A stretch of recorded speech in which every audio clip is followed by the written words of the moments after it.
আসসালামু আলাইকুম ওয়া রাহমাতুল্লাহ। সুপ্রিয় অনার্স সেকেন্ড ইয়ার এবং বিভিন্ন বর্ষের ইমপ্রুভমেন্ট শিক্ষার্থীরা। স্বাগত জানাচ্ছি আরবিস ইংলিশ কেয়ার ইউটিউব চ্যানেল এবং ফেসবুক পেজে। সুপ্রিয় শিক্ষার্থীরা তোমাদেরকে ধারাবাহিকভাবে মডেল টেস্ট নিচ্ছিলাম। আ আমি যদিও তোমাদেরকে ৩ টি পার্টেরই আলাদা, আলাদা ক্লাস দিচ্ছি এবং আমাদের পরীক্ষার আগে ইনশাআল্লাহ আমাদের কোর্সটিকে আমি কমপ্লিট করে দেব। আ আমাদের grammar part, passage part, writing part ৩ টি পার্টেরই আমি আলাদা, আলাদা ক্লাস তোমাদেরকে দিচ্ছি। এরই মাঝে তোমাদের অনেকেরই তো কোর্স কমপ্লিট হয়ে গেছে। কেননা আমার তো অনলাইন প্রাইভেট ব্যাচের স্টুডেন্ট রয়েছো, ব্যাচের স্টুডেন্ট অফলাইন ব্যাচের স্টুডেন্ট রয়েছো। আবার যারা বই নিয়ে পড়ছো বা সাজেশনস নিয়ে পড়ছো তারা রয়েছো। তো সার্বিকভাবে সকল শিক্ষার্থীদের অনেকেরই কোর্স অলরেডি কমপ্লিট হয়ে গেছে। বাট লাস্টে যারা যুক্ত হচ্ছো, কানেক্টেড হচ্ছো তারা হয়তো এখনো পর্যন্ত কোর্স কমপ্লিট করে পারোনি। তো মূলত আমি এই মডেল টেস্টগুলো দিচ্ছি যাদের কোর্স কমপ্লিট হয়ে গেছে অলরেডি। তারা নিজেদেরকে যাচাই করে নিতে পারো বা নতুন যারা আছো তারাও যাতে নিজেদেরকে যাচাই করে নিতে পারো যে তুমি কোথায় আছো, তোমার প্রস্তুতিটা কতখানি কমপ্লিট হলো। আমাদের যে ১০০ নম্বরের প্রশ্ন, সেই ১০০ নম্বরের উপর আমি তোমাদেরকে টেস্ট দিচ্ছি। কখনো, কখনো গ্রামারের উপর ৪৫ মার্কসের উপর পরীক্ষা নিচ্ছি। জাস্ট এভাবে তোমাদেরকে প্রতিদিন বা প্রতিনিয়ত মডেল টেস্টের মাধ্যমে তোমাদেরকে একটু ব্যস্ত রাখার চেষ্টা করছি। প্রিয় শিক্ষার্থীরা, আজকে আমাদের ১০০ নম্বরের পূর্ণাঙ্গ একটি ক্লাস হবে। এই ক্লাসটি আমি লাইভে নিচ্ছি না, জাস্ট তোমাদেরকে ক্লাসটি রেডি করে দিয়েছি। তাই তোমাদেরকে বলব, তোমরা যারা এই প্রশ্নটি এখনো পর্যন্ত আম উত্তর করোনি, মানে আমি যেহেতু এই প্রশ্নটা আগে দিয়েছিলাম তোমাদের, সেটা এখন সমাধান করছি। তো এই প্রশ্নটি আগে যারা করোনি, তারা এই ভিডিওটি দেখার মাঝখানে যে প্রশ্নগুলো পাবে, তখন পজ দিয়ে, দিয়ে তোমরা ক্লাসটি করলে তোমরা পরীক্ষাটা কিন্তু এখনই হয়ে যাবে। আর যারা পরীক্ষা সকালে দিয়েছো বা যাদেরকে প্রশ্ন দিয়েছিলাম, তারা যখন প্রশ্ন পেয়েছিলে, এখন তোমরা নিশ্চয়ই করে রেখেছো। এখন মিলিয়ে নাও বা বুঝে নাও কোনটা কেন হলো। আ আ প্রিয় শিক্ষার্থীরা, তোমরা দেখো, ক্লাসটি খুব মনোযোগ সহকারে শেষ পর্যন্ত দেখবে, এটা আমার প্রত্যাশা। না টেনে, টেনে। মানে যেখানে টানা দরকার সেখানে টানবে, কিন্তু মেক্সিমাম ক্ষেত্রে না টেনে যদি দেখো তাহলে তুমি ক্লাসের যে মূল নির্যাসটা সেটা পাবে। তো চলো, অনেক কথা বলা হয়ে গেল। তো চলো আজকে আমি আ আ মডেলটা তোমাকে একটু আলোচনা করে দেই এবং তুমি কোথায় বুঝতে পারছো না সেটা একটু বুঝিয়ে দেওয়ার চেষ্টা করছি। অ্যান ইন্টেলেকচুয়াল, একজন বুদ্ধিজীবী, ইজ ওয়ান, তিনি হচ্ছেন সেই ব্যক্তি, who is an enlightened person, যিনি হচ্ছেন একজন আলোকিত ব্যক্তি। He has to give light to others, তার অন্যকে আলো দিতে হয়। হু আর ইন নিড অফ ইট, যার এই আলোটি প্রয়োজন। ইন এভরি সোসাইটি, প্রতিটি সমাজে, উই ফাইন্ড ইন্টেলেকচুয়ালস, আমরা বুদ্ধিজীবী দেখতে পাই। সাচ অ্যাজ ফিলোসোফার, কিছু, কিছু বুদ্ধিজীবী রয়েছেন, দার্শনিক, সায়েন্টিস্টস, বিজ্ঞানী, স্কলার্স, পণ্ডিত, রাইটার্স, লেখক, অ্যান্ড ক্রিটিক্স, এবং সমালোচক। ক্রিটিক্স শব্দের অর্থ সমালোচক। আমি ক্রিটিক্স শব্দের অর্থটি একটু লিখে দিচ্ছি তোমাদেরকে। ক্রিটিক্স মানে সমালোচক।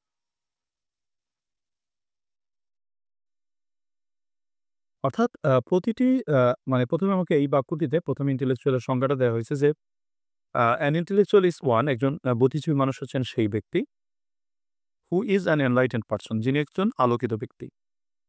He has to give light to others, বুদ্ধিজীবী মানুষ অন্য ব্যক্তিকে আলো প্রদান করেন। হু আর ইন নিড অফ ইট, যাদের এই আলোটির প্রয়োজন রয়েছে। ইন এভরি সোসাইটি, প্রতিটি সমাজে, উই ফাইন্ড ইন্টেলেকচুয়ালস, আমরা বুদ্ধিজীবীদের দেখতে পাই। সাচ অ্যাজ ফিলোসোফার, যেমনটি ধরো দার্শনিক, সায়েন্টিস্টস, বিজ্ঞানী, স্কলার্স, পণ্ডিত, রাইটার, শিক্ষক, অ্যান্ড ক্রিটিক্স, এবং সমালোচক। প্রতিটি সমাজে বুদ্ধিজীবী রয়েছে, যা বুদ্ধিজীবী কারা, কারা আমরা ব্যাখ্যা দিলাম। They have a great responsibility, বুদ্ধিজীবীদের রয়েছে একটি বিশেষ দায়িত্ব বা কর্তব্য টুয়ার্ডস সোসাইটি, সমাজের প্রতি। ইন আ সোসাইটি, একটি সমাজে, all can not be intellectuals, সকল মানুষ বুদ্ধিজীবী হতে পারেন না। If a man comes, if a time comes, যদি একটি সময় আসে, when all are intellectuals, যখন সমাজের সকল মানুষ বুদ্ধিজীবী, it will be a blessed time, তখন হবে এটা একটা আশীর্বাদপ্রাপ্ত সময়। ইনডিড, প্রকৃতপক্ষে। বাট অ্যাট প্রেজেন্ট, কিন্তু বর্তমান সময়ে, অ্যাট এনি রেট, যে কোনো মূল্যেই হোক না কেন, অল আর নট ইন্টেলেকচুয়ালস, আমাদের সমাজের সকল মানুষ বুদ্ধিজীবী নয়। And those who are intellectuals, এবং যারা বুদ্ধিজীবী, have the great responsibility of guiding others on to the right পথ, অন্যদেরকে সঠিক পথে পরিচালনা করার দায়িত্ব রয়েছে। If today we have our civilization and culture, আমরা যদি আমাদের কাছে বর্তমানে সিভিলাইজেশনের সভ্যতা আর কালচার শব্দের অর্থ সংস্কৃতি। আমাদের কাছে আমরা যদি আজকে সভ্যতা এবং সংস্কৃতিকে দেখতে পাই, if we have order and security, যদি আমাদের কাছে জীবনে থেকে অর্ডার মানে নিয়ম শৃঙ্খলা, অ্যান্ড সিকিউরিটি মানে হচ্ছে তোমার নিরাপত্তা। আমরা যদি আমাদের সমাজে আজকে নিয়ম শৃঙ্খলা এবং নিরাপত্তা দেখতে পাই ইন লাইফ জীবনে, and if our life is better than that of our primitive ancestors. Primitive মানে হচ্ছে তোমার আদিম বা প্রাচীন বা পূর্বের, তুমি এখানে পূর্বের কথাটা ধরতে পারো। অর্থাৎ আমাদের জীবন যদি বেটার হয়ে থাকে দেন দ্যাট অফ আওয়ার প্রাইমেটিভ অ্যানসেস্টর্স মানে পূর্বপুরুষ। আমাদের পূর্বপুরুষের জীবন থেকে আমাদের জীবনটি যদি আজকে আমরা বেশি সুন্দর দেখতে পাই বা দেখি আমাদের জীবনটি আমাদের পূর্বপুরুষের থেকে সুন্দর হয়েছে, ইট ইজ বিকজ এটা হয়েছে অফ দ্য ইন্টেলেকচুয়ালস, এই বুদ্ধিজীবীদের কারণেই। অর্থাৎ এই সমাজে যে বুদ্ধিজীবীরা ছিলেন তাদের কারণেই আজকে আমরা আমাদের পূর্বপুরুষ থেকে ভালো সমাজ পাচ্ছি। They from time to time, তারা সময় থেকে সময়ে হ্যাভ বিন গাইডিং হিউম্যানিটি, মানুষকে পরিচালিত করছে অন দ্য রাইট পথ, সঠিক পথে। ফেলিসিটি মানে হচ্ছে তোমার ফেলিসিটিটা হচ্ছে তোমার সুখ বা শান্তি বলতে পারো। পিচ অর্থাৎ পথ অফ ফেলিসিটি শান্তির দিকে ধাবিত করে। অ্যান্ড এমিটি শব্দের তো বন্ধুত্ব বা সৌহার্দ্য যেটাকে বলা যায়, বন্ধুত্ব বলছি আমি। বন্ধুত্বতে কি বলছে যে they from time to time, তার সময় থেকে সময়ে হ্যাভ বিন গাইডিং হিউম্যানিটি, মানুষকে পরিচালিত করেছে অন দ্য পথ অফ ফেলিসিটি, শান্তির পথে। অ্যান্ড এমিটি, বন্ধুত্বের পথে। অ্যান্ড ইন্টেলেকচুয়াল, একজন বুদ্ধিজীবী, should come out of his ivory, একজন বুদ্ধিজীবী তার আইভরি থেকে, মানে আইভরি মানে হাতির দাঁত, এখানে আইভরি বলতে গর্বকে বোঝানো হয়েছে। একজন বুদ্ধিজীবী মানুষের তার গর্ব থেকে বের হয়ে আসা উচিত। অ্যান্ড ট্রাই টু এলিভেট মানে উন্নীত করা। And try to elevate others, অন্যকে উন্নীত করা চেষ্টা করা উচিত, টু হিস লেভেল, তার পর্যায়ে। অর্থাৎ একজন বুদ্ধিজীবীর উচিত যে তিনি যে বুদ্ধিজীবী হয়েছেন তিনি অপর মানুষকে সাহায্য করে যেন তার বুদ্ধিজীবীর পর্যায়ে নিয়ে যেতে পারেন। This is the theme of Tennyson's famous poem the place of art, শিল্পের স্থান। অর্থাৎ শিল্প হচ্ছে একটি বুদ্ধিবৃত্তিক সত্তা, যে সত্তার উদ্দেশ্যই হচ্ছে মানুষকে শান্তি এবং বন্ধুত্বের দিকে এগিয়ে নিয়ে যাওয়া, এবং এই শিল্পের কাজই হচ্ছে মানুষকে বুদ্ধিবৃত্তিক জগতে প্রবেশ করানো। এবং আলফ্রেড টেনিসন উনিও এই কথাটি বলেছেন তার প্লেস অফ আর্ট নামক বিখ্যাত কবিতায়। An intellectual has the duty, একজন বুদ্ধিজীবীর রয়েছে কর্তব্য, অফ সিইং দ্য ট্রুথ, সত্য দেখার দায়িত্ব রয়েছে, and teaching it to others, এবং অন্যের কাছে সত্যকে শিক্ষা দেওয়ার দায়িত্ব রয়েছে।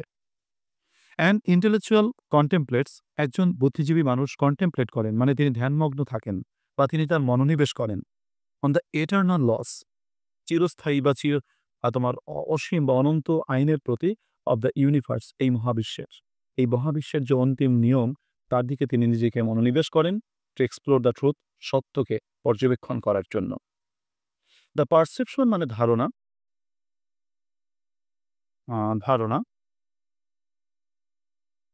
দ্য পারসেপশন অফ ট্রুথ, সত্যের ধারণা, is almost the same as the perception of beauty, সৌন্দর্যের ধারণার মতো।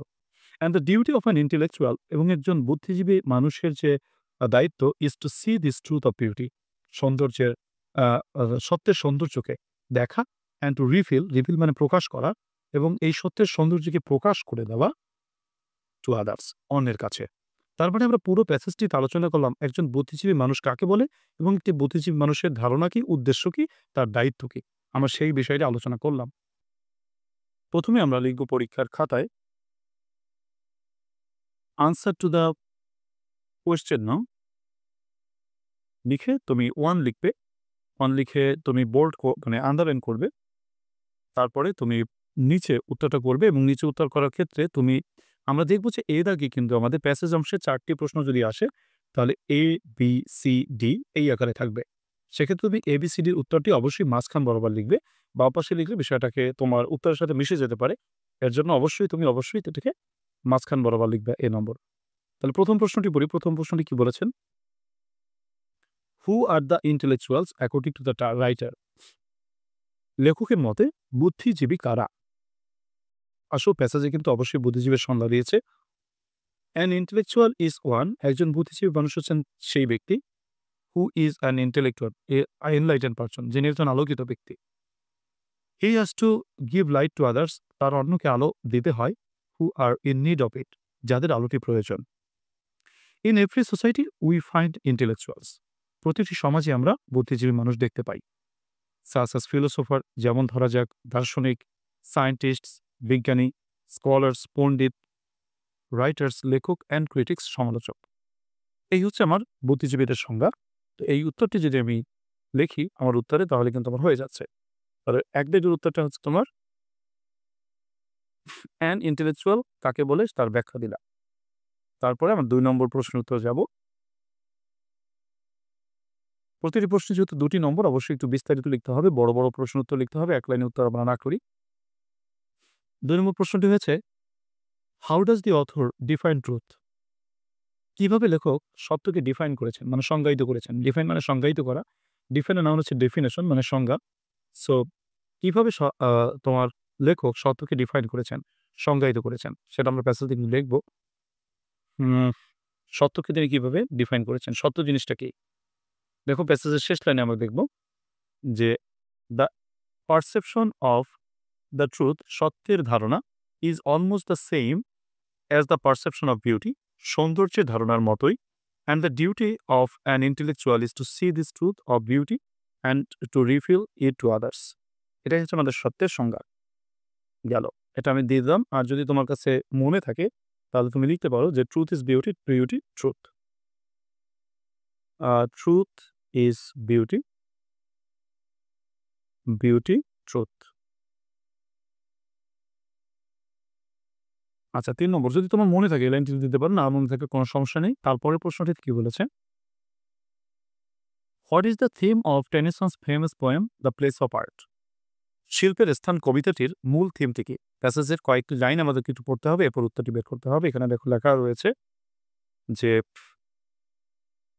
আমরা কয়েকটা এখান থেকে যদি পড়া শুরু করি। An intellectual should come out of its ivory and try to elevate others to his level. আচ্ছা, আরেকটি লাইন আগে যদি পড়ি, বলেছে আচ্ছা, today if we have our civilization and culture, if we have order and security in society, and if our life is better than that of our primitive ancestors, it is because of the intellectuals. এটা হয়েছে আমাদের বুদ্ধিজীবীদের কারণে। They from time to time, তারা সময় থেকে সময়ে have been guiding humanity on the path of felicity and amity. An intellectual, আমি এখান থেকে শুরু করলাম। An intellectual should come out of his ivory and try to elevate others to his level. This is the theme of the Tennyson's famous poem The Place of Art. এতটুকু কথা কিন্তু আমাদের নিতে হবে, কারণ প্যাসেজে কিন্তু বলেছে এটাই হচ্ছে টেনিসনের কবিতার মূল বিষয়বস্তু। তাহলে কোন কথাটির বিষয়বস্তু? যেটুকু আগে আলোচিত হয়েছে। তো এই আগে আলোচিত অংশটি হচ্ছে তার কবিতার মূল বিষয়। আমি সেই কথাটুকু যদি লিখি, অনেক বড় উত্তর হলো, কিন্তু কিছু করার নাই। তোমরা যেটুকু উত্তর যেখানে হবে সেটা, যেখানে যতটুকু উত্তর প্রয়োজন, সেটি বড় হোক ছোট হোক, আমাদেরকে উত্তর সমাধান করতে হবে। তো আশা করি তোমার প্রশ্নের উত্তরগুলো পেয়ে গেছো। ৩টি প্রশ্নের উত্তর আমি তোমাদেরকে একটু বুঝিয়ে দেওয়ার জন্য চেষ্টা করলাম। তোমরা আশা করি খাতায় লিখেছো, লিখে মিলিয়ে নাও তোমরা এভাবে আমার মতন লিখেছো কিনা। যাই হোক, সুপ্রিয় পরীক্ষার্থীরা, আমি পরবর্তী প্রশ্নটিতে চলে যাচ্ছি। বি নম্বরে রয়েছে যে, what is the main idea and what are the supporting ideas in this passage? তো এখানে কি বলেছে? এখানের মূল ব্যাপারটা হচ্ছে বি নম্বরে কি বলেছে আমরা একটু দেখব।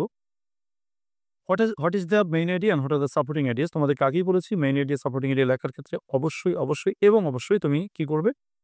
বক্স নেবে, সরি ২টি বক্স নেবে। প্রথমটা লিখবে হচ্ছে তোমার মেইন আইডিয়া, দ্বিতীয়টা লিখবে সাপোর্টিং আইডিয়া। ২টি বক্স নিতে হচ্ছে। আচ্ছা, আমরা ২টি বক্স নিলাম। প্রথমটায় লিখবো হচ্ছে তোমার মেইন আইডিয়া, তারপরটা লিখবো সাপোর্টিং আইডিয়া। অবশ্যই বক্স করে লিখবো আমরা। এটা আমরা যেমনটি সাপোর্টিং আইডিয়াস। তো এখানে প্রথম বলেছে যে, what is the main idea and what are the supporting ideas in this passage? তাহলে এখানে বলো এখানে সাপোর্টিং আইডিয়াটা কি হতে পারে? মেইন আইডিয়াটা কি হতে পারে? মেইন আইডিয়াটা হতে পারে তোমার আ কি বলে? তোমার মেইন আইডিয়াটা হতে পারে আ তোমার ইন্টেলেকচুয়াল না? বুদ্ধিজীবীর দায়িত্ব নিয়ে আমরা বলতে পারি। যে কনসেপ্ট অফ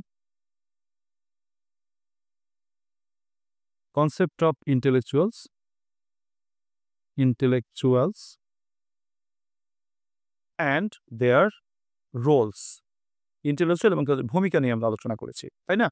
তুমি যদি মনে করো এই মেইন আইডিয়াটা বুঝতে তোমার অসুবিধা হয়, তাহলে তোমাদেরকে যেভাবে আমি বলেছি, তোমরা প্যাসেজের ১ম লাইন লিখে দিবা তাতেই হবে। ওকে? সো আমরা একটু যদি বলি যে ১ম আমরা লাইনটা নেব যে মূল আলোচনা। তো ১ম লাইনটা তো অবশ্যই নিতে হচ্ছে সাপোর্টিং আইডিয়া। তারপরে আমরা কি নিতে পারি যে আ ইন এভরি সোসাইটি মানে বুদ্ধিজীবী রয়েছে। তারপর শেষ থেকে যদি লিখি যে an intellectual has the duty of seeing the truth of teaching others, এটা নিতে পারি। আর পরের লাইন শেষ লাইনটা নিতে পারি। আচ্ছা, এই হলো আমার সাপোর্টিং আইডিয়া আমি নিলাম। আচ্ছা। তো এক্ষেত্রে আমি তোমাদেরকে ১ম এ লিখব ১ম আইডিয়া, তারপর ২য় আইডিয়া,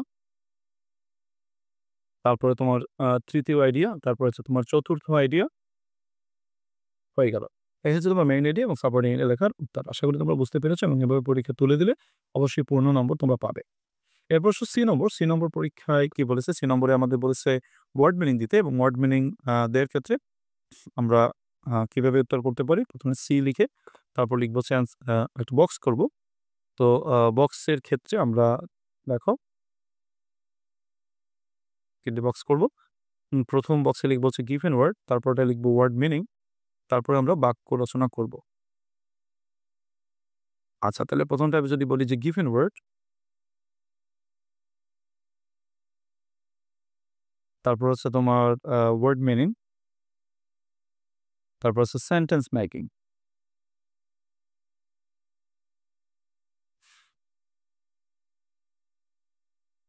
তো এখানে ১ম রয়েছে এনলাইটেন্ড,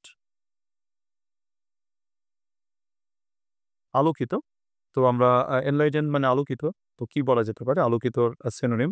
আলোকিতর অনেক হতে পারে। যেমন তুমি যদি বলো যে আ প্রোগ্রেসিভ মানে হচ্ছে তোমার যিনি উন্নয়নশীল বা প্রগতিশীল, তাকে আমরা আলোকিত বলতে পারি। তাহলে আমরা বাক্য রচনা করব কোনটা দিয়ে? আমরা একটু সবাই সতর্ক থাকব।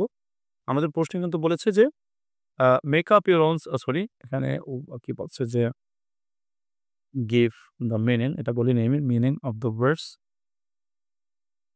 Following words and make up আচ্ছা your own sentences with the following words. অর্থাৎ এখানে এই তোমার ফলোইং ওয়ার্ডস মানে গিভেন ওয়ার্ডস মানে প্রদত্ত শব্দ দিয়ে তোমাদেরকে বাক্য রচনা করতে হবে। এখানে যে প্রদত্ত শব্দ থাকবে এটা দিয়ে বাক্য রচনা করতে পারবে। গ্রামারে করতে হবে ডান পাশের অংশ দিয়ে। এটা খেয়াল রাখবে। তো ১ম এ আমাদের বলেছে এনলাইটেন দিয়ে আলোচনা করি। যেমন কি বলা যায় যে অ্যান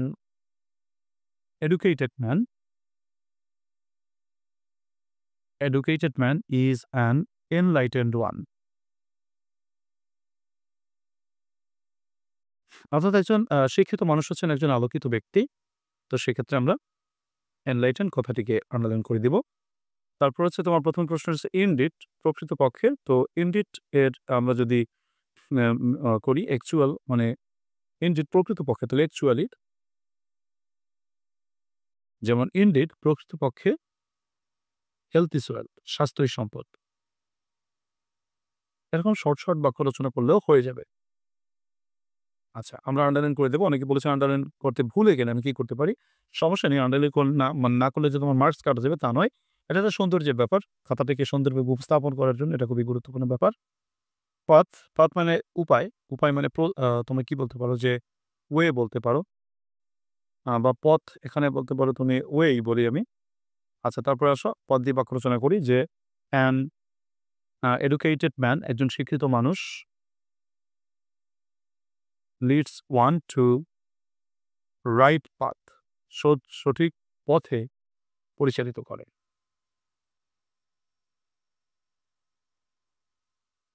তারপরে প্রাইমেটিভ মানে হচ্ছে আদিম, আদিম। তো এটার বিপরীত হবে তোমার সিনোনিম হবে অ্যানসায়েন্ট। আসো প্রাইমেটিভ দিয়ে বাক্য রচনা করি যে the primitive people were very helpless. আচ্ছা, এরপরে বলেছে তোমার থিম, থিম মানে বিষয়বস্তু। তো আমরা যদি বলি যে থিম মানে বিষয়বস্তু, সেটাকে আমরা থিম যেটা হচ্ছে আমাদের মূল একটা বিষয়। থিমের সাবজেক্ট ম্যাটার বলা যেতে পারে, সাবজেক্ট ম্যাটার বা টপিক বলা যেতে পারে, হ্যাঁ? বা জিস্ট বলা যেতে পারে। জিস্ট, জিএসটি জিস্ট বলা যেতে পারে। তার আমরা থিম দিয়ে বাক্য রচনা করি। যে উই ডিড নট আন্ডারস্ট্যান্ড, আমরা বুঝতে পারি নাই the theme of the passage, আমরা প্যাসেজের থিম বুঝতে পারিনি। তারপরের কথাটি কি বলেছে? দেখো পরের শব্দটি রয়েছে আ এটার্নাল। এটার্নাল মানে তোমার চিরস্থায়ী বা চিরদিনের, অসম্পূর্ণ যেটা। এটার্নাল, তুমি এটার্নাল এর মানে বলতে পারো যেটা চিরদিন কখনো ফুরাবে না। আনএন্ডিং বলতে পারো। আনএন্ডিং অর্থাৎ যেটা কখনো ফুরাবে না বা আনলিমিটেড বলতে পারো। আচ্ছা, এবার এটার্নাল দিয়ে বাক্য রচনা করি যে an honest man is an honest man is an কি বলা যায়? Is eternally happy. একজন সৎ মানুষ হচ্ছে এটার্নালি মানে হচ্ছে তোমার আ অসমাপ্তভাবে সুখী। তার সুখ কখনো শেষ হয় না। যে একজন সৎ মানুষ। এরপর হচ্ছে ইউনিভার্স। ইউনিভার্স মানে হচ্ছে পৃথিবী বা মহাবিশ্ব। তো তুমি বলতে পারো হচ্ছে মহাবিশ্বর সিনোনিম। কসমস বলতে পারো। কসমস মানে কিন্তু মহাজগৎ বা ওয়ার্ল্ড ও বলতে পারো, মহাজগৎ। যে ওয়ার্ল্ড। এরপর হচ্ছে ইউনিভার্স দিয়ে বাক্য রচনা করি যে আওয়ার ইউনিভার্স ইজ ভাস্ট। আমাদের এই কি বলে? তোমার মহাপৃথিবী খুবই বিশাল, সুবিশাল। তো এই হচ্ছে আমাদের ওয়ার্ড মিনিং। তো ১ম এ হচ্ছে তোমার ডি লিখবো মাঝ বরাবর। মাঝ বরাবর লিখে আমরা অবশ্যই সামারিতে কি করব? এই শিরোনামটা দিব। আমাদের শিরোনামটা জরুরি। কেননা সামারি লিখলাম, শিরোনাম দিলাম না, তাহলে কিন্তু ভালো নম্বর পাবো না। সেক্ষেত্রে সামারির শিরোনাম কোনটা হতে পারে? আমাদের মেইন আইডিয়া, সাপোর্টিং আইডিয়ার যে কনসেপ্টটা ছিল সেটা আমাদের থিম হতে মানে শিরোনাম হতে পারে। তো আমি সেই শিরোনামটা লিখছি ১ম এখানে। Concept of intellectuals and their roles, বা ডিউটিস বা রেসপনসিবিলিটি যা বলো। তারপরে যে মেইন আইডিয়া, সাপোর্টিং আইডিয়া যে লাইনগুলো তুমি বের করেছিলে, এটাই হচ্ছে তোমার মূলত সামারি। তবে সেক্ষেত্রে তোমার ১ম আমরা শিরোনামটা দিয়ে একটু ভালো করে সাজিয়ে গুজিয়ে শিরোনামটা লিখে ১ম এ আমরা বলতে পারি যে, "দি প্যাসেজ", হ্যাঁ? "দি প্যাসেজ", আমরা বলতে পারি, "দি প্যাসেজ ডিলস উইথ", প্যাসেজটি আলোচনা করেছে কি নিয়ে? তারপর আমরা বলতে পারি যে, "কনসেপ্ট অফ ইন্টেলেকচুয়ালস", আচ্ছা, ইন্টেলেকচুয়ালস নিয়ে আলোচনা করেছে অ্যান্ড দেয়ার রোলস, এবং তাদের তোমার কি বলে ভূমিকা নিয়ে আলোচনা করেছে, এটা বলতে পারো। এরপর আমি যে ৪ টা সাপোর্টিং আইডিয়া ধরেছিলাম, সেই সাপোর্টিং আইডিয়া গুলোকে এখানে আনলাম, ওইখান থেকে কপি করে আনলাম। তোমরাও জাস্ট এই সাপোর্টিং আইডিয়া গুলোকে লিখবে। কেননা সাপোর্টিং আইডিয়া, মেইন আইডিয়া পারলে সামারিটা খুব ইজি হয়ে যায়। কারণ ওই সাপোর্টিং আইডিয়া গুলো লিখে দিলেই আমার মেইন আইডিয়া, মানে সাপোর্টিং আইডিয়া গুলো লিখে দিলে আমার সামারিটা হয়ে যাবে। আর সামারিটা আমার মতন এরকম একটা প্যারায় স্থাপন করবে তোমরা। আশা করি তোমরা ফুল নম্বর না পেলেও ৫ এ ৫ কাউকেই দিবে না। কিন্তু তোমাকে ৩ বা ৪ দেওয়ার মতন উপস্থাপনা করতে পারলে তুমি নম্বর পাবে আশা করি। এরপরে আমরা চলে যাচ্ছি আমাদের যে মূল পার্ট, সেটা হচ্ছে গ্রামাটিক্যাল আইটেম। ৯ টি গ্রামাটিক্যাল আইটেম আছে। সেখান থেকে তোমাদেরকে আমাদেরকে ৯ টির উত্তর করতে হয়। অবশ্য ৫ নং ৪৫ নম্বর। আমার ১ম এ এই কারেকশন গুলো তোমরা যারা আমার মডেলটি দেখছো, তাদের প্রতি আমি অনুরোধ করব বা পরামর্শ দিব, তোমরা এই ভিডিওটিকে অবশ্যই পজ করে এই ৯ টি গ্রামারটিকে তুমি নিজের খাতায় লিখে প্র্যাকটিস করো। আশা করি সময়টি নিয়েছো। এখন তুমি আমার সাথে অ্যান্সারটা মিলাও। আনসার টু দ্য কোয়েশ্চেন নাম 2। আচ্ছা, এটা এভাবে লেখার পরে আমরা চলে যাব নিচে আমাদের উত্তরে। ১ম প্রশ্নটি কি ছিল?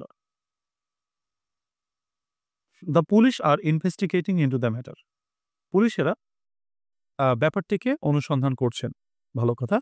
ইনভেস্টিগেট কথার পরে আমি তোমাদেরকে রাইট কারেকশন এর সূত্র পড়িয়েছিলাম, ১০ টি সূত্র। তার ভিতরে ১ম সূত্র, ইনভেস্টিগেট কথার পরে কখনো প্রিপোজিশন বসে না। তাহলে ইনটু প্রিপোজিশনটা এক্সট্রা এসেছে। তার জন্য আমরা ইনটু প্রিপোজিশনটা বাদ দিতে হবে। তাহলে বলতে হবে, "the police are investigating investi investigating the matter", এখানে ইনটু কথাটা ভুল হয়েছে। ইনভেস্টিগেটের পরে ইনটু কথাটা বসে না। আচ্ছা। তারপরের প্রশ্নটি বি নম্বরে রয়েছে he looked for the word in the dictionary.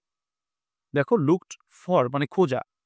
Look for মানে খোঁজা। কিন্তু ডিকশনারিতে যখন আমরা শব্দ খুঁজি তখন লুকড ফর হয় না, লুক আপ বসে। অর্থাৎ এখানে ফর প্রিপোজিশনটা বাদ দিয়ে হবে আপ। আগেও পড়িয়েছি he looked up the word in the dictionary. আচ্ছা, C number he prevented me to go to the circus. সে আমাকে সার্কাসে যাওয়া থেকে ফিরিয়েছিল। তাহলে প্রিভেন্ট ভার্বের পরে সবসময় প্রিপোজিশন ফ্রম বসে। তো আমরা টু বাদ দিয়ে ফ্রম লিখব। তো he prevented me from going to the circus. সে আমাকে সার্কাসে যাওয়া থেকে ফিরিয়েছিল। যেহেতু ফ্রম একটি প্রিপোজিশন, আমরা জানি যে কোনো প্রিপোজিশনের পরে মূল ভার্বের সাথে আইএনজি বসে, একটি প্রিপোজিশন বাদে সেটা হচ্ছে টু। টুর পরে সাধারণত আইএনজি বসে না, টুর পরে বেস ভার্ব বসে। তবে টুর পরেও কখনো কখনো আইএনজি বসে কিছু নির্ধারিত ফ্রেজের পর, যেমন with a view to, look forward to, get use to, be use to, contribute to, prefer to ইত্যাদি। তোমরা রাইট ফর্ম ভার্বসে সেই সূত্র পড়েছ। ২ নম্বর প্রশ্নটিতে রয়েছে we must avail the opportunity. আমাদের অবশ্যই সুযোগটি কাজে লাগাতে হবে। আমরা জানি যে অ্যাভেল ভার্বের পরে সবসময় avail plus possessive, avail plus possessive plus of, তারপরে তোমার যা আছে তাই। তো অ্যাভেল প্লাস তোমাকে করতে হবে কি, অ্যাভেল প্লাস পসেসিভ করতে হবে। তাহলে উই মাস্ট অ্যাভেল, পসেসিভ নাও, আওয়ার সেলভস অফ, তারপর লেখো অফ দ্য অপরচুনিটি। ঠিক আছে? আমাদের অ্যাভেল যুক্ত বাক্যের সূত্রটি হচ্ছে এটা, তোমাদেরকে আগে আমি পড়িয়েছি যে avail plus possessive plus of. Okay, তারপরে বলেছে it is the most perfect example. দেখো ডিগ্রি কাকে বলে? ডিগ্রি ৩ প্রকার: positive degree, comparative degree, superlative degree. Positive হচ্ছে স্বাভাবিক মাত্রা, কম্পারেটিভ হচ্ছে ২ এর মধ্যে তুলনা, আর সুপারলেটিভ হচ্ছে ২ এর বেশির মধ্যে তুলনা। তো এখন দেখো আবার স্বাভাবিক মাত্রাকে বলে পজিটিভ, একটু বেশি মাত্রাকে বলে কম্পারেটিভ, আর সবথেকে বেশি মাত্রাকে বলে সুপারলেটিভ। যেমন আমরা যদি বলি ইম্পর্ট্যান্ট, তার থেকে বেশি গুরুত্বপূর্ণ মোর ইম্পর্ট্যান্ট, আর যদি সবথেকে বেশি গুরুত্বপূর্ণ সেটাকে বলে মোস্ট ইম্পর্ট্যান্ট। অনুরূপভাবে ওয়ান্ডারফুল, মোর ওয়ান্ডারফুল, মোস্ট ওয়ান্ডারফুল। অনুরূপভাবে এখানে তাই করেছে যে পারফেক্ট, মোর পারফেক্ট, মোস্ট পারফেক্ট। কিন্তু খেয়াল করো, পারফেক্ট কথাটা মানে হচ্ছে পরিপূর্ণ। তো যে জিনিসটা পারফেক্ট তার কিন্তু আর ডিগ্রি হয় না। তুমি যদি বলো যে এটা পারফেক্ট হয়েছে, তারপর যদি বলো যে না ওইটা আরেকটু পারফেক্ট হয়েছে, তারপর যদি বলো এইটা সবথেকে পারফেক্ট হয়েছে, কথাটা ভুল। কারণ পারফেক্ট মানে তো পরিপূর্ণ, এর কোনো তুলনা হয় না। তার জন্য আমাদের এই যে মোস্ট কথাটা বলেছে, এই মোস্ট কথাটা ভুল বলেছে। এর জন্য আমরা বলবো যে ইট ইজ দ্য পারফেক্ট এক্সাম্পল। আচ্ছা, তারপরে আছে he is as best as anyone else in this market. দেখো অ্যাজ এবং অ্যাজ এর পরে অবশ্যই পজিটিভ ডিগ্রি বসবে, বেস্ট কথাটা বসবে না, পজিটিভ ডিগ্রিতে বসবে। তাহলে বেস্টের পজিটিভ গুড, তাহলে he is as good as anyone else in this market.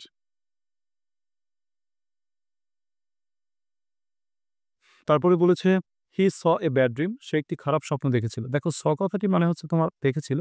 তো স্বপ্নকে কখনো মানে স হয় না, স্বপ্নের ক্ষেত্রে মনে রাখবে ভার্বটা বসে dreamed. He dreamed of, dreamed a bad dream.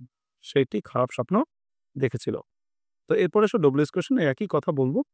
W S কোয়েশ্চেনের ক্ষেত্রে তোমরা ওই একই কাজ করো, একটু নিজেরা সমাধান করার চেষ্টা করো, তারপর আমার সাথে একটু মিলিয়ে নাও।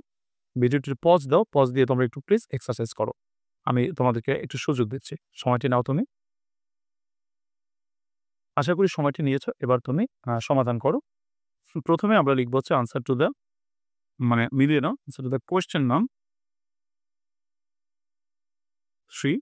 আচ্ছা, এটা লেখার পর আমি নিচে লিখছি উত্তরগুলো। দেখো প্রথমে প্রশ্নটি করেছে Gopalganj is famous for Bangabandhu. এই প্রশ্নটি আশা করি অনেকেরই ভুল হয়েছে, মানে যারা লিখেছো। কেননা দেখো আমরা এই ধরনের প্রশ্ন অনেক করেছি, যেমন ঢাকা ইজ ফেমাস ফর মস্ক, তারপর করেছি টাঙ্গাইল ইজ ফেমাস ফর কি বলে তোমার সুইটস, তারপর করেছি যে তামাবিল ইজ ফেমাস ফর ইত্যাদি ইত্যাদি। কিন্তু এখানে খেয়াল করো Gopalganj is famous for Bangabandhu. Gopalganj is famous for Bangabandhu কিন্তু আসলে কিন্তু ম্যাক্সিমাম ভুল করবে। কারণ সকলে হোয়াট দিয়ে করবে কিন্তু এখানে হোয়াট হবে না। এখানে আসবে হুম। বুঝতে পেরেছ? কেননা দেখো বঙ্গবন্ধু হচ্ছেন ব্যক্তি, তিনি বস্তু না। তার জন্য আমাদেরকে বলতে হবে হুম। প্রথমে ডব্লিউএস নিতে হবে হুম, অক্সিলারি নিতে হবে ইজ, সাবজেক্ট হচ্ছে গোপালগঞ্জ। তারপর হচ্ছে তোমার ফেমাস ফর। এটা কিন্তু একটু ভুল হয়ে গেছে অনেকের, খেয়াল করে দেখো একটু কিন্তু টুইস্ট দিয়েছে। এরকম টুইস্ট করে কিন্তু প্রশ্ন থাকে। অনেকে ভুলে হোয়াট লিখে আসবে বাট এটা হবে না। হুম হবে। ঠিক আছে? এরপর বলেছে it has been raining since morning. সকাল থেকে বৃষ্টি হচ্ছে। কোনো একটা সময়ের ব্যক্তি বোঝালে হাউ লং দিয়ে প্রশ্ন করবে। তো কখন থেকে বৃষ্টি হচ্ছে? সকাল থেকে বৃষ্টি মানে কতক্ষণ বৃষ্টি হচ্ছে? সকাল থেকে বৃষ্টি হচ্ছে। তো সিন্স মর্নিং কথাটিকে বাদ দিয়ে আমরা ডব্লিউএস করব। হাউ লং অক্সিলারি ভার্ব নেব হ্যাজ, সাবজেক্ট নেব ইট, বাকি অংশ been raining. They treated him as their guest. তারা তাকে তাদের অতিথি বলে বিবেচনা করেছিল। প্রশ্ন, তারা তাকে কেমন বিবেচনা করেছিল? উত্তর, অতিথি বলে বিবেচনা করেছিল। তাহলে আমরা হাউ দিয়ে যদি প্রশ্ন করি, প্রথমে ডব্লিউএস নেব হাউ, অক্সিলারি ভার্ব নেব ডিড, সাবজেক্ট নেব they treat him. The meal cost us about 50 টাকা। এই খাবারটির দাম আমাদের কাছে প্রায় 50 টাকা। তাহলে অ্যাবাউট 50 টাকা বাদ দিব। আমরা জানি টাকার পরিমাণ বোঝাতে হাউ মাচ দিয়ে প্রশ্ন করতে হয়। সেক্ষেত্রে আমরা হাউ মাচ নিব। প্রথমে ডব্লিউএস নেব হাউ মাচ, অক্সিলারি ভার্ব নিব ডিড। কেন ডিড? দেখো কস্ট হচ্ছে এখানে পাস্ট টেন্সে আছে। যদিও কস্টের present form, past form, past participle form একই, যে কস্ট তিনটাই এক, কিন্তু এখানে আমাদেরকে যেহেতু থার্ড পারসন সিঙ্গুলার নাম্বারের সাথে এস বা এস নেই, সেহেতু অবশ্যই পাস্ট টেন্স। তার জন্য হাউ মাচ ডিড, সাবজেক্ট হচ্ছে দ্য মিল কস্ট। তারপর বলছে the journey was very pleasant. জার্নিটি ছিল খুবই আনন্দদায়ক। প্রশ্ন করো কেমন ছিল? উত্তর আসবে খুবই আনন্দদায়ক। তাহলে আমরা খুবই আনন্দদায়ক কথাটি বাদ দিব এবং আমরা প্রথমে ডব্লিউএস নিব হচ্ছে হাউ, অক্সিলারি ভার্ব নেব ওয়াজ, সাবজেক্ট নেব দ্য জার্নি। তারপর বলেছে I met my English teacher yesterday. আমি আমার ইংলিশ টিচারের সাথে গতকাল সাক্ষাৎ করেছিলাম। প্রশ্ন করো কখন সাক্ষাৎ করেছিলাম? উত্তর আসবে গতকাল সাক্ষাৎ করেছিলাম।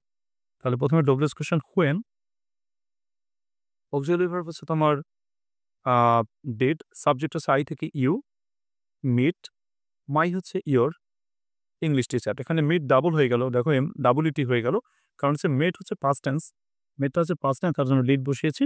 আর মেটের প্রেজেন্ট ফর্ম হচ্ছে মিট, ইংলিশ টিচার।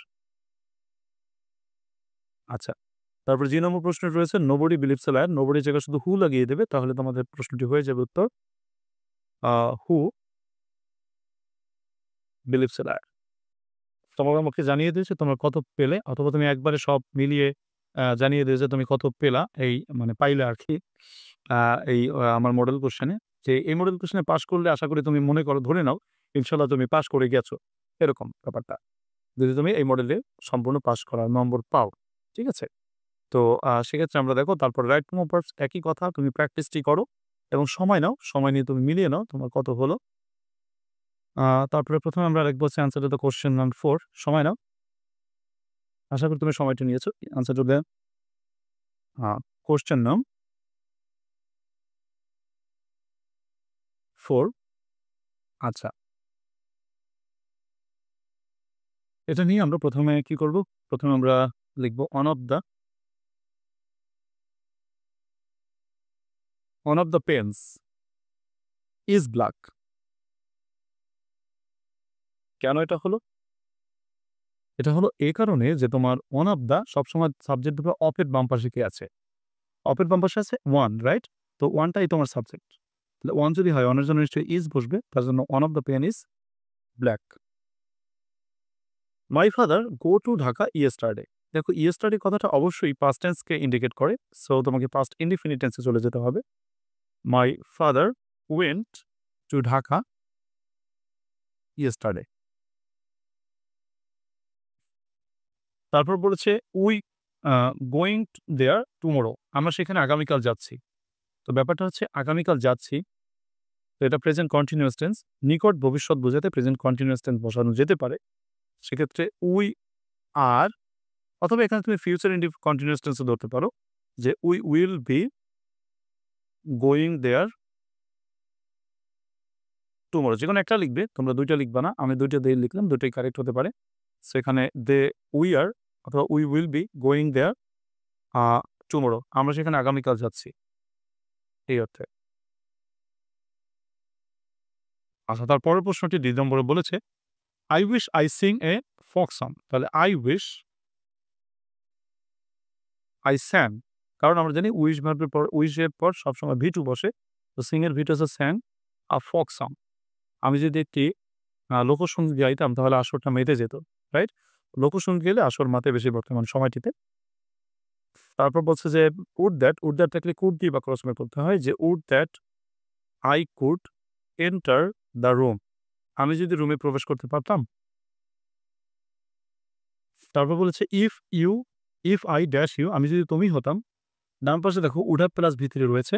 তো উড হ্যাভ প্লাস V3 থাকলে ডান পাশে হ্যাড প্লাস V3, তো বাম পাশে তাহলে আমরা কি লিখব? If I had plus V3, তাহলে হ্যাড বিন ইউ, আমি যদি তুমি হইতাম, comma I would not have done this, আমি এটা করতাম না। এই হচ্ছে ৬টি প্রশ্ন দিয়েছি। ফার্স্ট একটি মাত্র বাদ দেওয়ার অপশন রয়েছে, যদিও পরীক্ষা ৭ বা ৮টা আসে। তোমাদের কয়টা হলো একটু হিসাব করে নাও, নিজেকে নিজে মার্ক দাও। এরপর ৫ নম্বরে তুমি নাও, ৫ এবং ৬ নম্বর একসাথে ২টি দেখালাম। একসাথে ২টিই করো, রিয়ারেঞ্জ এবং তোমার আর্টিকেল। সময় নাও পজ দিয়ে। আশা করি তুমি সময় নিয়েছো। এবার উত্তরগুলো আমার সাথে মিলাও। পরীক্ষার খাতায় ১ম এ লিখবা হচ্ছে তোমার আনসার টু দ্য কোয়েশ্চেন নং 5 এভাবে লিখবা।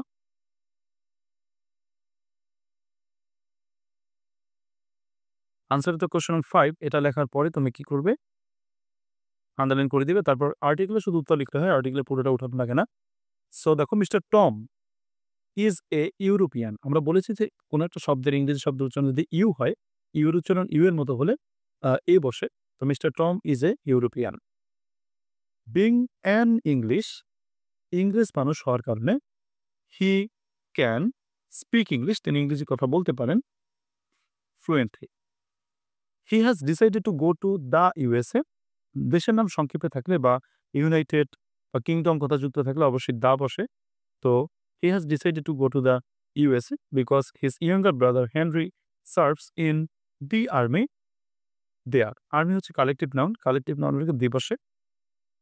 Tom firmly believes that, Tom কঠিনভাবে বিশ্বাস করে যে Nelson Mandela is an Abraham Lincoln in his ideals.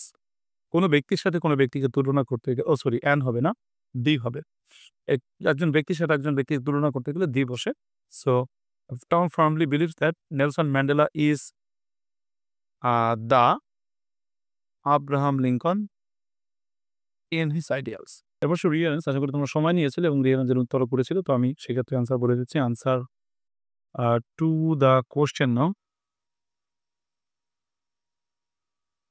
6।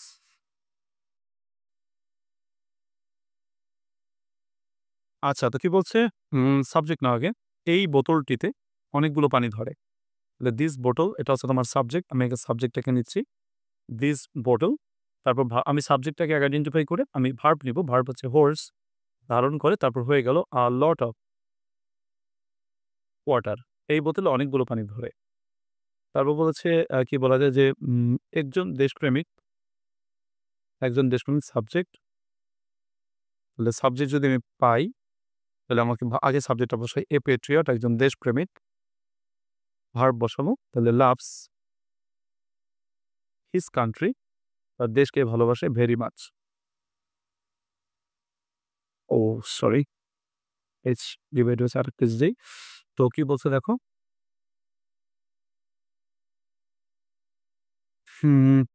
আচ্ছা, আগে সাবজেক্ট নাও বুকস মানে বই।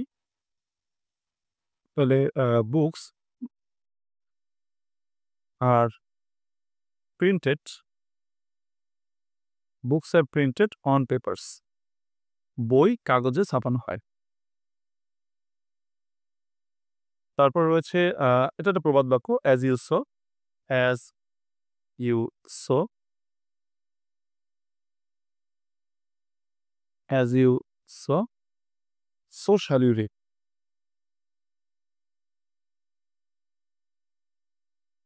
আচ্ছা, as you sow, so shall you reap. যেমনটি বপন করিবে তেমনটি কাটিবে। ঠিক আছে কিনা? as you sow, যেমনটি বপন করিবে, so shall you reap হয়ে গেল। আচ্ছা, এরপর আসো কি বলছে যে নম্বরে অপমান অপেক্ষা মৃত্যু ভালো। তাহলে ডেথ ইজ প্রেফারেবল, এটা কারেকশনে তোমরা বারবার করেছো, প্রেফারেবল টু ডিসগ্রেস। অপমান অপেক্ষা মৃত্যু ভালো। তো আশা করি তোমাদের এই 5টিতে কয়টা হচ্ছে একটু মিলিয়ে দেখো। এরপরে তোমরা পাংচুয়েশন মার্কসের সমাধানটা করো খাতায়, নিজে তুলে নিজে করো। আমি একটু দেখতে চাই তোমার কয়টা হয়েছে, কারণ এটা তো পরীক্ষাই তোমার নিচ্ছে, অনলাইন পরীক্ষা। সো সাথে আমি অ্যান্সারও বলে দিচ্ছি। তোমাদের এভাবে আমি পরীক্ষাগুলো নিতে চাই। তোমাদের কেমন লাগছে এটাও একটু জানিয়ে দিও, বা তোমরা যদি চাও যে না স্যার আমাদের পরীক্ষা নেওয়ার প্রয়োজন নাই, তাহলে আমি বাদ দিয়ে দেবো। সেটাও যদি অবশ্য বিবেচনা করে আবার কেউ ফাজলামো করে লিখলো যে না আমার লাগবেন, তাহলে কেন অন্যরাও বঞ্চিত হলো, এরকম হতে পারে। এনিওয়ে, আমি ৭ নম্বর প্রশ্নটি তোমাদের অ্যান্সার করে দিচ্ছি। তোমরা আশা করি সময় নিয়েছো।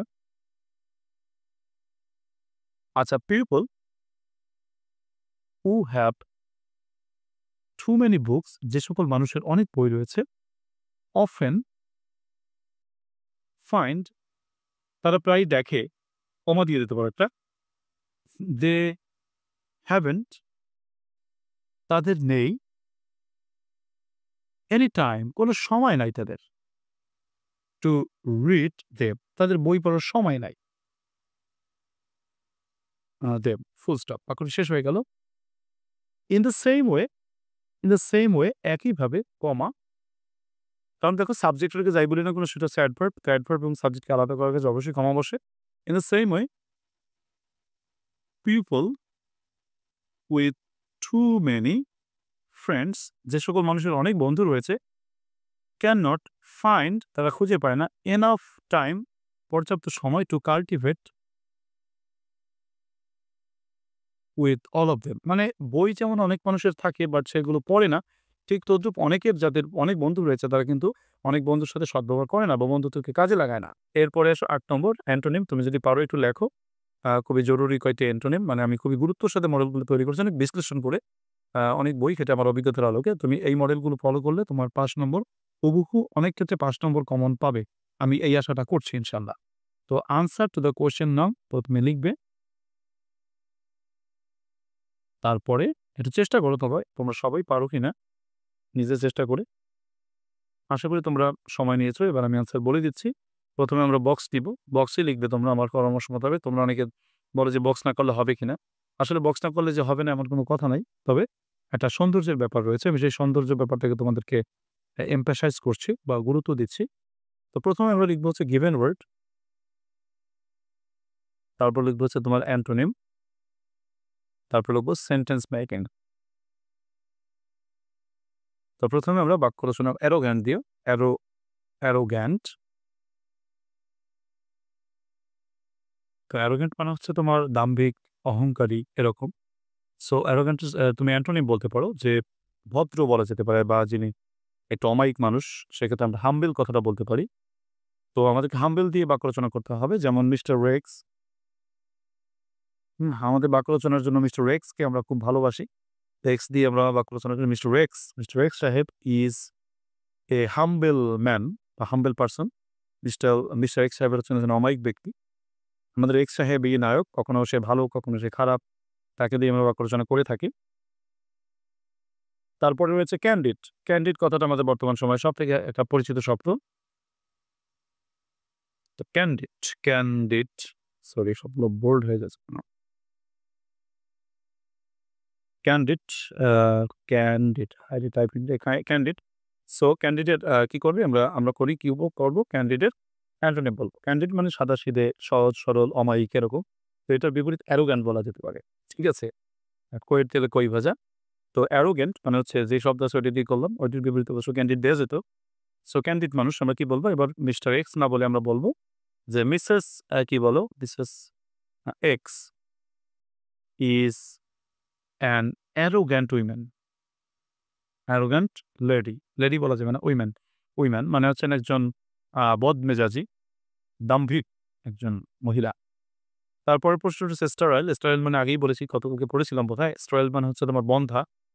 বিপরীত বলা যেতে পারে ফার্টাইল, যেখানে খুব উর্বর আরকি। যেমন hour lands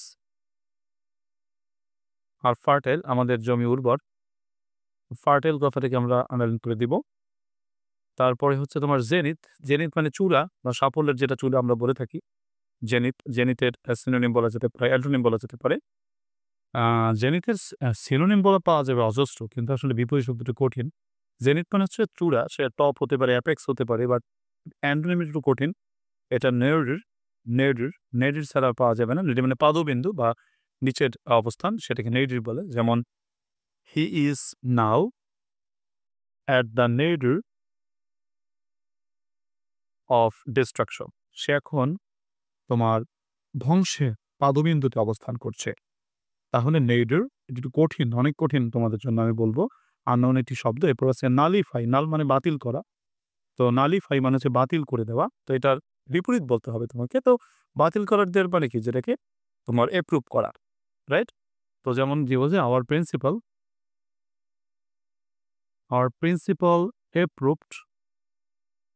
approved of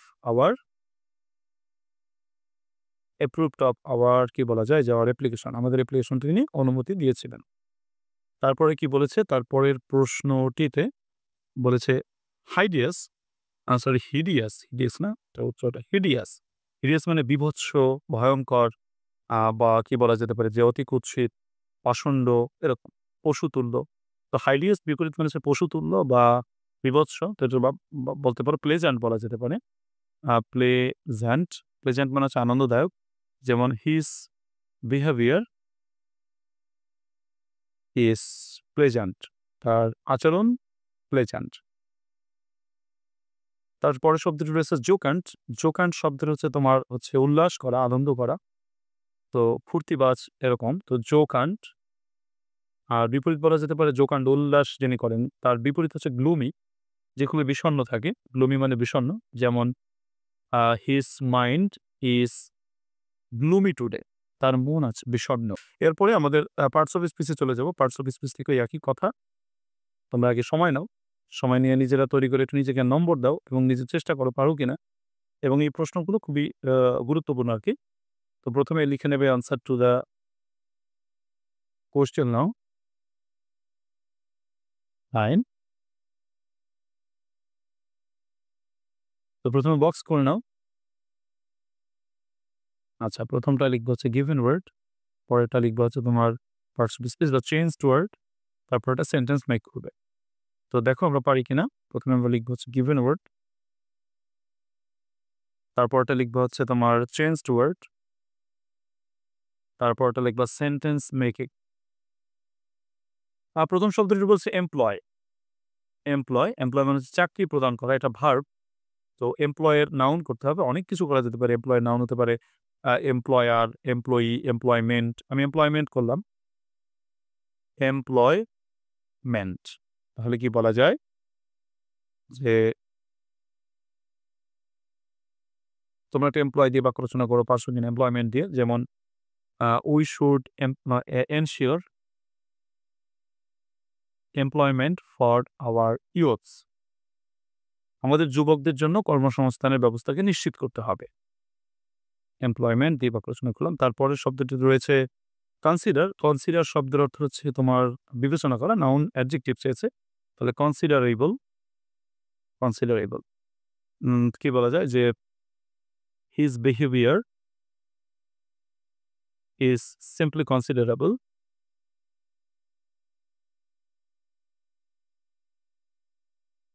okay, considerable. আচ্ছা, তারপরে প্রশ্ন রয়েছে ইন্ট্রোডাকশনটার নাউন। ইন্ট্রোডাকশন এর ভার্ব করতে হবে ইন্ট্রোডিউস, পরিচয় করে দেওয়া। যেমন হি ইন্ট্রোডিউসড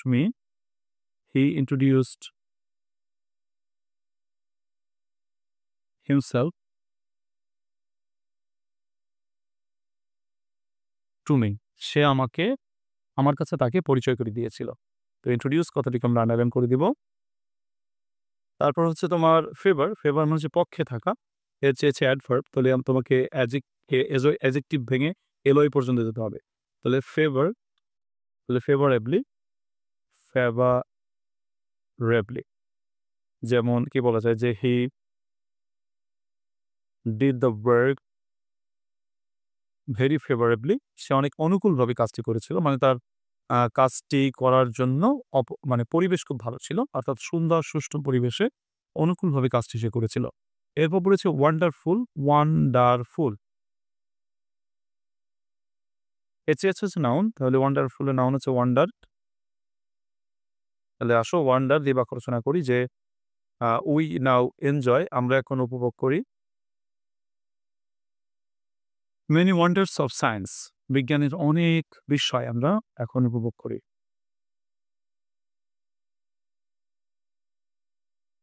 আচ্ছা, তারপরের প্রশ্নটি রয়েছে ডিসিশন, ডিসিশন এর ভার্ব করব ডিসাইড। যেমন উই ডিসাইডেড, আমরা সিদ্ধান্ত নিয়েছিলাম to go on a picnic, আমরা একটা পিকনিকে যাবো, এটা আমরা সিদ্ধান্ত নিয়েছিলাম। তো এখানে ডিসাইড থেকে ডিসাইডেড। পরের প্রশ্নটা হচ্ছে সফট, সফটের অ্যাডভার্ব চেয়েছে, সফট যেহেতু এটা অ্যাডজেক্টিভ, এলো যোগ করলেই সেটা অ্যাডভার্ব হয়ে যাবে। তাহলে সফট থেকে সফটলি, যেমন কি বলা যায় যে হি সফটলি টাচড মি, সে আমাকে হালকাভাবে, মৃদুভাবে, নরমভাবে স্পর্শ করেছিল। তো এই হচ্ছে আমাদের ৯ দাগের পার্টস অফ স্পিচের অ্যান্সার এবং ব্যাখ্যা। তোমরা আশা করি বুঝতে পেরেছো এবং কার কতটি হলো নিজেকে নিজে নম্বর দাও। এরপরে আমাদের সেই যে তোমার কি বলে আমাদের যে আকাঙ্ক্ষিত ট্রান্সলেশন, যেটা আমরা খুব কম পারি। দেখো আমরা তারপরে কতটুকু পারি অ্যান্সার করার চেষ্টা করি আমি তোমাদেরকে একটু। আ তো দেখো, ইংরেজি ভাষা, ইংরেজি বিদেশি ভাষা হলেও আমাদের জন্য এটি আবশ্যিক বিষয়। আগে সাবজেক্ট নিতে হবে যে ইংরেজি বিদেশি ভাষা হলেও, তাহলে আমরা বলব যে আ সরি, এটা ইংলিশে নিতে হবে। আচ্ছা, ইংরেজি বিদেশি ভাষা হলেও, তাহলে despite being a foreign language, বিদেশি ভাষা হলেও, ফরেন ল্যাঙ্গুয়েজ বিদেশি ভাষা হলেও, বিদেশি ভাষা হলেও ইংলিশ আমাদের আবশ্যিক ভাষা। তাহলে ইংলিশ ইজ আওয়ার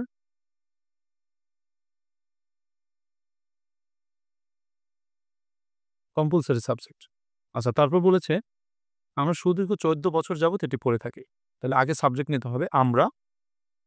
তাহলে আমরা হচ্ছে সাবজেক্ট, তাহলে সাবজেক্ট যদি আমরা নেই, তাহলে আমরা আগে আমরা বলি যে উই, এরপর ভার্ব আনো, সুদীর্ঘ ১৪ বছর যাবত এটি পড়ে থাকি, এটি পড়ে থাকি। তাহলে উই স্টাডি এটা, তাহলে উই স্টাডি ইট, আমরা এটাকে পড়ে থাকি সুদীর্ঘ ১৪ বছর ধরে, ফর লং 14 ইয়ার্স, 14 ইয়ার্স, সুদীর্ঘ ১৪ বছর ধরে আমরা এটাকে পড়ে থাকি। আচ্ছা, তারপরে কি বলেছে? কিন্তু ইংরেজি ভাষায় আমাদের জ্ঞান ও দক্ষতা খুবই সীমিত। কিন্তু বাট আওয়ার নলেজ, আমাদের জ্ঞান ও দক্ষতা, তাহলে আওয়ার জ্ঞান মানে নলেজ অ্যান্ড স্কিল এবং দক্ষতা ইন ইংলিশ ল্যাঙ্গুয়েজ, ইংরেজি ভাষায় আমাদের জ্ঞান এবং দক্ষতা খুবই সীমিত, is very limited, is very limited, খুবই সীমিত। এর মূল কারণ ইংরেজিকে আমরা ভাষা হিসেবে গণ্য না করে, না করে করে এটিকে পাঠ্য বিষয় হিসেবে বিবেচনা করি। এর মূল কারণ হলো, তাহলে the main reason of this, এর মূল কারণ হলো মানে ইজ, ইংরেজিকে আমরা ভাষা হিসেবে গণ্য না করে, তাহলে we not considering English as a language, আমরা এই ইংরেজিকে ভাষা হিসেবে বিবেচনা না করে, ল্যাঙ্গুয়েজ, ইংরেজিকে আমরা ভাষা হিসেবে বিবেচনা না করে এটিকে পাঠ্য বিষয় হিসেবে বিবেচনা করি। উই কনসিডার ইট, কি বলছে?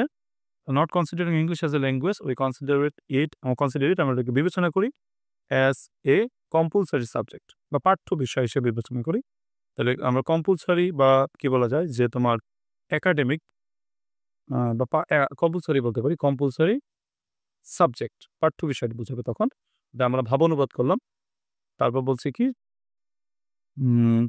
তাছাড়া অন্য একটি কারণ হলো বাংলাদেশে সামাজিকভাবে ইংরেজি ভাষার কোনো ব্যবহার না থাকা।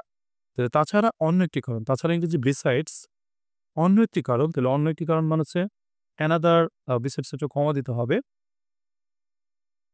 অ্যানাদার কজ আরেকটা কারণ বা অ্যানাদার রিজন ইজ দ্যাট তা হলো যে বাংলাদেশে সামাজিকভাবে ইংরেজি ভাষার কোনো ব্যবহার না থাকা। Another reason is that there is no সামাজিক কোনো ব্যবহার না থাকা। তাহলে there is no use of English in Bangladesh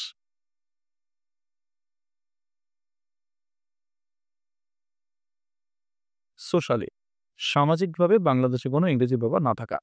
অনেক বড় একটি ট্রান্সলেশন এবং পরীক্ষা আসার মতন একটি ট্রান্সলেশন, তোমরা প্র্যাকটিস করে নিবে। এরপর আসো 11 নম্বরে রাইটিং পার্ট। রাইটিং পার্টের ভিতরে যে প্রশ্নগুলো দেওয়া হয়েছে, 11 নম্বরে দেওয়া হয়েছে তোমার সিচুয়েশনাল রাইটিং। তোমরা জানো যে সিচুয়েশনাল রাইটিং আমাদের 5টি জিনিস সিলেবাসে রয়েছে। প্রথমত নোটিশ, দ্বিতীয়ত পোস্টার, তৃতীয়ত অ্যাডভার্টাইজমেন্ট, চতুর্থত স্লোগান বা প্ল্যাকার্ড বা তোমার হচ্ছে ব্যানার, আর পঞ্চমত হচ্ছে তোমার মেমো রাইটিং। তো এখানে আমরা যে প্রশ্ন দুটো দেওয়া হয়েছে, প্রথমত দেওয়া হয়েছে হচ্ছে একটা নোটিশ যে suppose you are the principal of a college. ধরো তুমি একটা কলেজের principal, write a notice for your students of your institution. তোমার প্রতিষ্ঠানের ছাত্রছাত্রীদের জন্য একটা নোটিশ লেখো to warn about the use of mobile phones. Mobile ফোনের ব্যবহার সম্পর্কে সচেতন করার জন্য বা সতর্ক করার জন্য। অথবা right 4 slogans used against fascism. ফেসিবাদের বিরুদ্ধে ব্যবহৃত 4টি স্লোগান লেখো। তো প্রথমত তুমি নোটিশটা কিভাবে লিখতে পারো? সুপ্রিয় শিক্ষার্থীরা, আমাদের এই উত্তরগুলো বা এই সবগুলো আইটেমের শর্ট টেকনিক আমার সুপার শর্ট বুস্টার সাজেশনস বইতে দেওয়া রয়েছে। তো তোমরা অবশ্যই বইটি সংগ্রহ করলে নিশ্চয়ই গ্রামার, প্যাসেজ এবং রাইটিং 3টি পার্টেরই সমাধান পাবে বা শর্ট সাজেশনস পাবে উত্তর সহ। তো দেখো আমি একটু আলোচনা করি। তোমাদের নোটিশ, পোস্টার বা স্লোগান তুমি যেটাই লেখো না কেন সেটাকে অবশ্যই বক্সে করে লিখবে এবং ভিতরে লেখাটা কলম দিয়ে লিখবে, বাইরের বর্ডারটা পেন্সিল দিয়ে করবে। যেমন আমি প্রথমে নোটিশ লেখার ক্ষেত্রে কলেজের নামটি লিখব। যেমন ABC university college, Kotalipara, Gopalganj, মানে ঠিকানাটা লিখলাম। কলেজের নাম, ঠিকানা, তারপরে office of the principal, notice. বাম পাশে নম্বর, ডান পাশে ডেট। যেমন নম্বর 214 অথবা যেকোনো একটা নম্বর হতে পারে। তারপরে কলেজের নামের অধ্যক্ষর, যেহেতু কলেজের নাম এবিসি ইউনিভার্সিটি কলেজ, তাহলে এবিসি ইউনিভার্সিটি কলেজ সংক্ষেপে লিখলাম। তারপর সাল, তুমি সাল 24, 25, 26 যেমনটি যার পরীক্ষা শেষ সেভাবে লিখবে। তারপরে তারিখটা তুমি তোমার পরীক্ষার তারিখকে কেন্দ্র করে লিখতে পারো। আচ্ছা, এবার নোটিশটা শুরু হচ্ছে। I am sorry to inform that, আমি এটা জানাতে খুবই দুঃখ প্রকাশ করছি যে some students are using mobile phones in the classroom and exam halls. কিছু শিক্ষার্থী ক্লাসরুম এবং এক্সাম হলে মোবাইল ফোন ব্যবহার করছে। ইট ইজ কোয়াইট ডিস্টার্বিং, এটা সম্পূর্ণই বিরক্তিকর। সো এভরিবডি ইজ টোল্ড, সবাইকে বলা হলো to avoid using mobile phones in the classroom and exam halls. তাই সকলকেই ক্লাসরুম এবং পরীক্ষার হলে মোবাইল ফোন ব্যবহার করতে নিষেধ করা হলো। থ্যাঙ্কিং অল, সকলকে ধন্যবাদ জানাচ্ছি। সর্বানন্দ বালা, principal, ABC university college, Kotalipara, Gopalganj. অথবা তোমাকে আরেকটি প্রশ্ন করেছিল যে স্লোগান লিখতে হবে ফেসিবাদের বিরুদ্ধে। তো আমাদের ফেসিবাদের বিরুদ্ধে যদি স্লোগান লিখতে হয় আমরা এভাবে লিখতে পারি। আচ্ছা, আওয়ার স্লোগান অ্যাবাউট ফেসিজম। আমরা লেখার ক্ষেত্রে এরকম করে আমি তোমাদেরকে স্লোগান লেখার নিয়ম শিখিয়েছি। তো সেখানে বলেছি যে তোমাদের এরকম করে তোমরা একটু সাজিয়ে গুছিয়ে লিখবে। মনে করে জাস্ট এরকম করে একটা খুঁটি দিয়ে যদি লিখতে পারো ভালো হয়। যদি না পারো শুধু বক্স করে রাখো তাতেও হবে। তো our slogans about fascism, fascism সম্পর্কে আমাদের স্লোগান। We are not the traitors, step down the dominators. অর্থাৎ আমরা রাজাকার নই, আমরা দেশের গাদ্দার নই, দেশের স্বৈরাচারের পতন ঘটাতে চাই। মানে এটা যদিও বাংলাদেশে অন্যভাবে বলা হয়েছিল যে তুমি কে আমি কে, রাজাকার রাজাকার, কে বলেছে স্বৈরাচার স্বৈরাচার। তো এই কথাটাকে যদি ভেঙে আমরা বলি তাহলে এভাবে দাঁড়ায় ইংলিশে স্লোগানটা। We are not the traitors, step down the dominators, গেল এটা। তারপর হচ্ছে শোনো মহাজন, আমি নয়তো একজন। I am not one, listen মহাজন। মিলিয়ে স্লোগান বললাম। তারপর হচ্ছে তোমার জেগেছে জনগণ, ঠেকাবে কোন জন? তো people in dissent, who will prevent.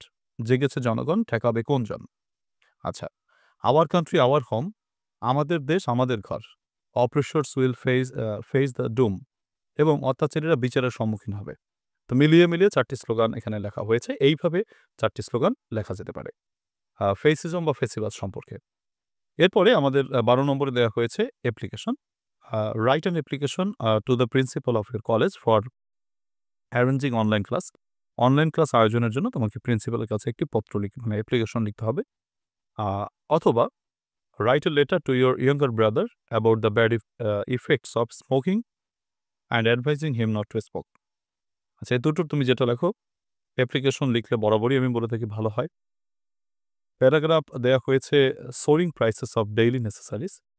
তোমরা হয়তো অনেকে প্রাইস হাইক পড়েছো, তো এটা একই, অর্থাৎ দৈনন্দিন জিনিসপত্রের দাম বেড়ে যাওয়া, এটা কিন্তু প্রাইস হাইক, যদিও নামটা একটু অন্যরকম করে দেওয়া, বাট এটা হচ্ছে প্রাইস হাইক পড়লেই এটা লিখতে পারবে।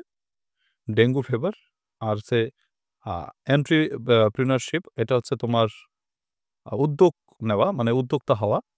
তুমি যে সেলফ এমপ্লয়মেন্ট পড়েছো, আত্মকর্মসংস্থান পড়েছো, সেটা দিয়ে মূলত এটা লিখতে পারবে।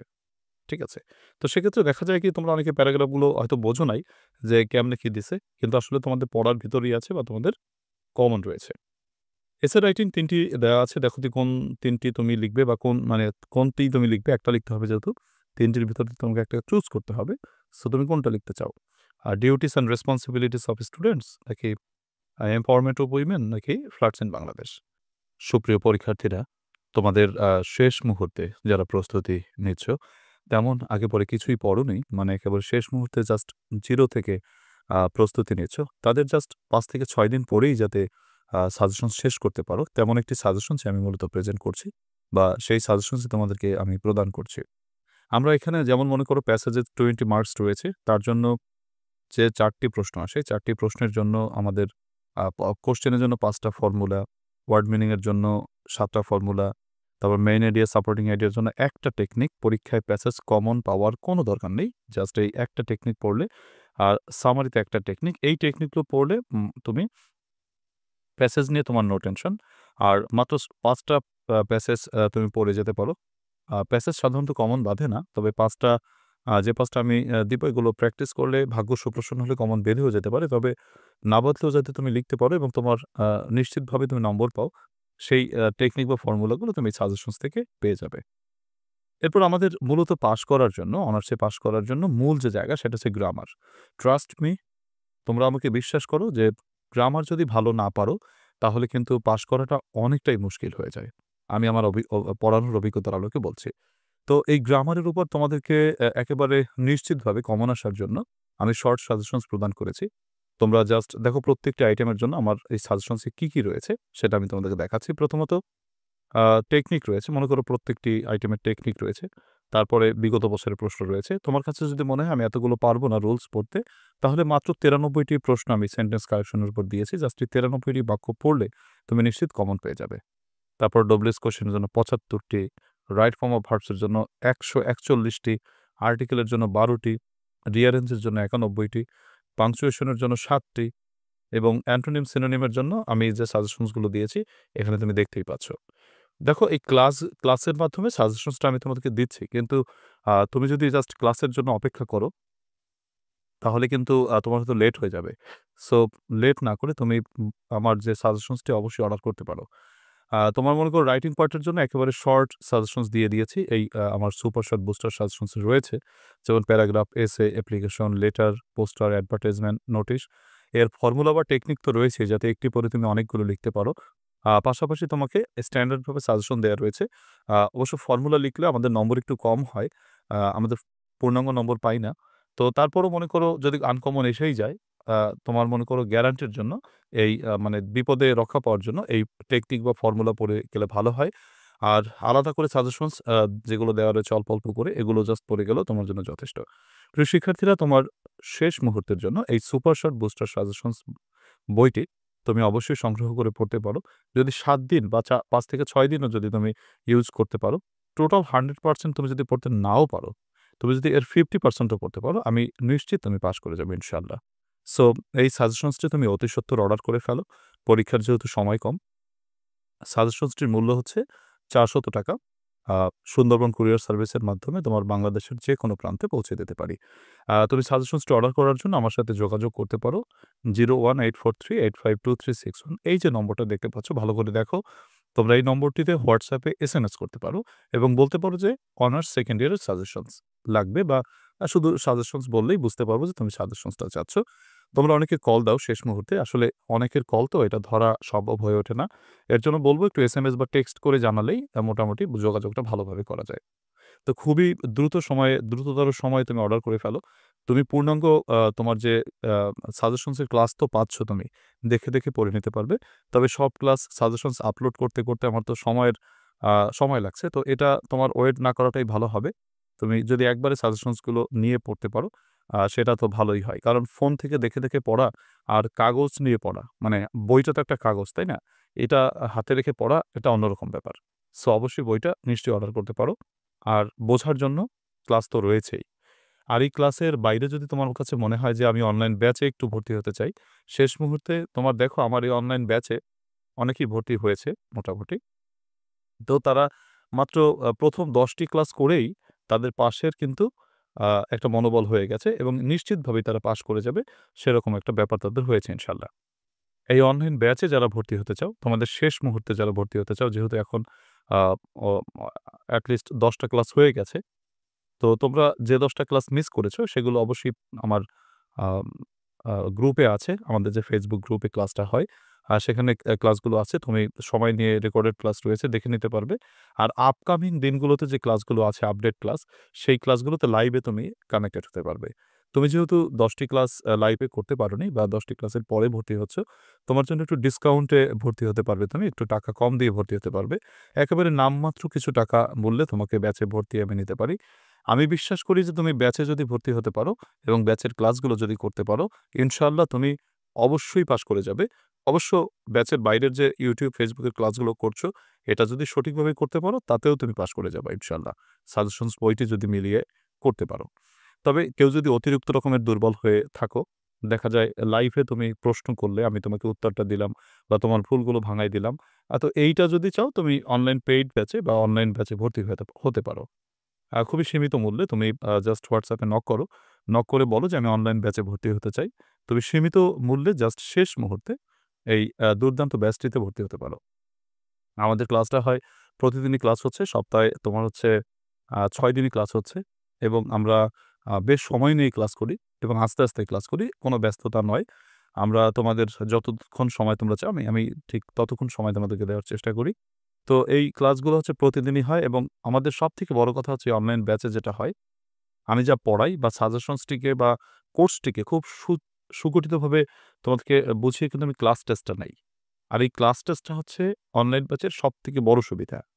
ঠিক আছে? এই শেষ মুহূর্তের ক্লাস টেস্ট দিতে নিজের মধ্যে একটা কনফিডেন্স চলে আসে। ভুলগুলো বের করা যায়।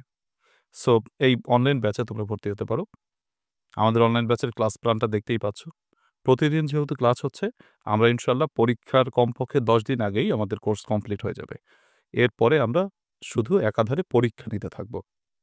আমি পরীক্ষার তোমাদের যে ২ তারিখ পরীক্ষা তার কমপক্ষে ১০ দিন বা ১২ দিন আগেই ইনশাআল্লাহ আমার সব গ্রামার পড়ানো শেষ হয়ে যাবে। সো তোমরা সেই ক্লাসগুলো দেখো এখানে ক্লাস প্ল্যানটা দেখতে পাচ্ছ। তো অনলাইন ব্যাচে ভর্তি অথবা তোমার এই সুপার শর্ট বুস্টার সাজেশনস তুমি দুটোর জন্যই অথবা যেকোনো একটার জন্য আমার সাথে যোগাযোগ করতে পারো। WhatsApp এ এই 01843852361 এই নম্বরে। সুপ্রিয় শিক্ষার্থীরা, ক্লাসটি অনেক দীর্ঘায়িত হয়ে গেছে আশা করি। মানে তোমরা বুঝতে পেরেছ নিশ্চয়ই। তো আ যতই দীর্ঘ হোক না কেন শেষ মুহূর্তের ক্লাসগুলো তোমার জন্য খুবই গুরুত্বপূর্ণ। আমি তোমাদেরকে অনুরোধ করব প্লিজ তোমার ক্লাসটিকে একটু শেয়ার করে দিও। তোমরা অনেকেই শেয়ার করো। এর জন্য তোমাদের কাছে কৃতজ্ঞতা জ্ঞাপন করি যারা শেষ পর্যন্ত ক্লাস দেখো এবং শেয়ার করো। তো আল্লাহ তাআলা সকলকে ভালো রাখুক সেই শুভকামনা রেখে আজকের ক্লাস থেকে বিদায় নিচ্ছি। আল্লাহ হাফেজ।